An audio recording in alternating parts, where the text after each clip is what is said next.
Sifat dan karakteristik hukum Islam. Sempurna. Sempurna artinya utuh, lengkap segalanya.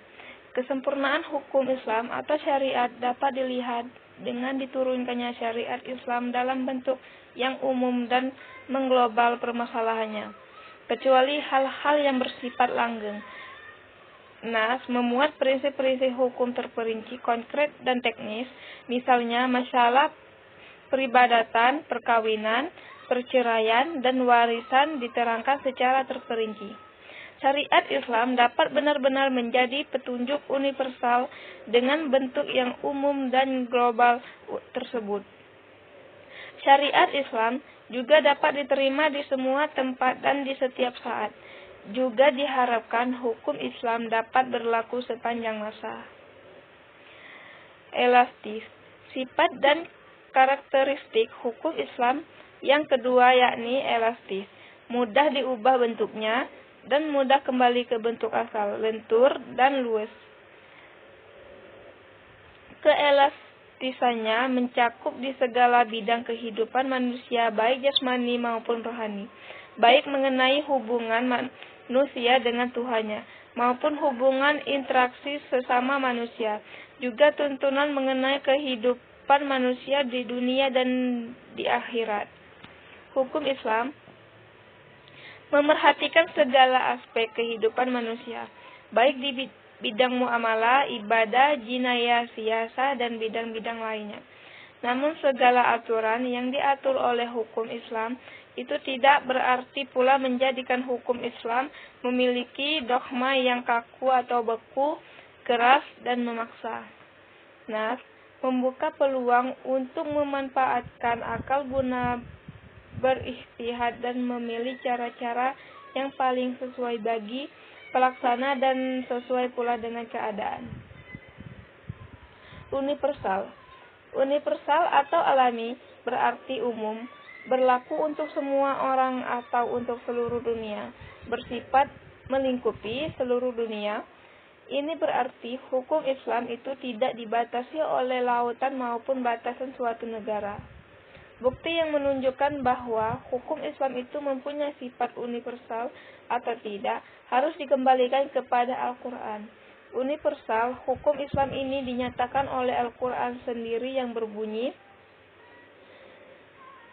"Dan tidaklah kami mengutus kamu Muhammad melainkan untuk menjadi rahmat bagi semesta alam." Quran Surah Al-Anbiya ayat 107.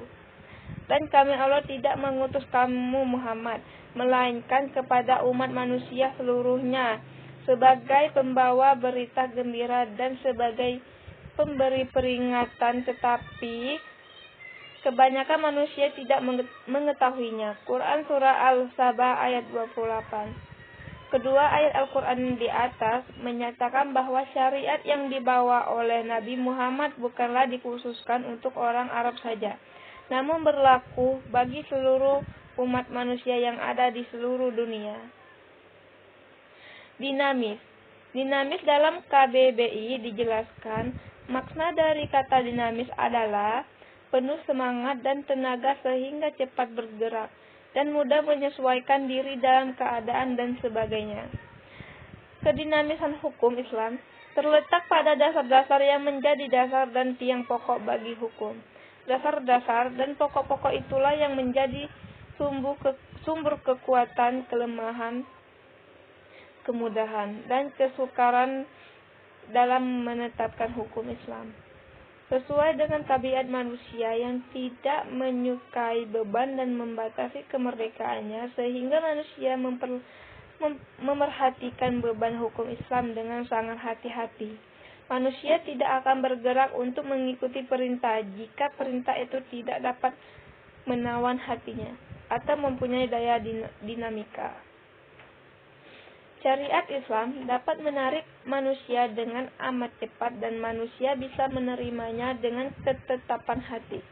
Karena Islam menghadapkan pembicaraannya kepada akal dan mendesak manusia bergerak dan berusaha serta memenuhi kehendak fitrah yang sejahtera. Sebagaimana hukum Islam menuju kepada toleransi, persamaan, Kemerdekaan menyuruh untuk berbuat ma'ruf dengan mencegah munkar. Sendi-sendi dari kedinamisan hukum Islam adalah: yang pertama, meniadakan keticikan; yang kedua, menyedikitkan tugas; yang ketiga, mensyariatkan hukum dengan cara berangsur-angsur; empat,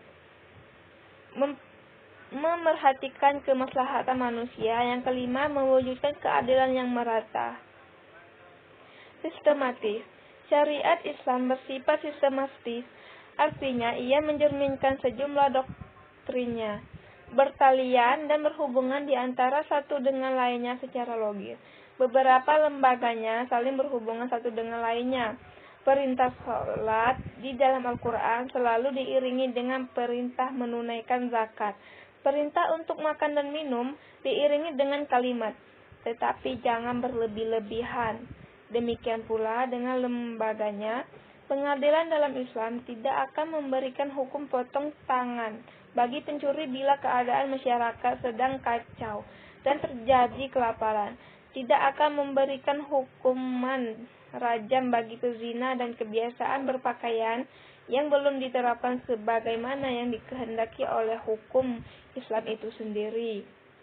Hukum Islam dengan lembaganya demikian saling berhubungan satu sama lainnya. Hukum Islam tidak akan bisa dilaksanakan apabila diterapkan sebagian dan ditinggalkan sebagian lainnya. Hukum Islam bersifat ta'abbudi dan ta'akuli.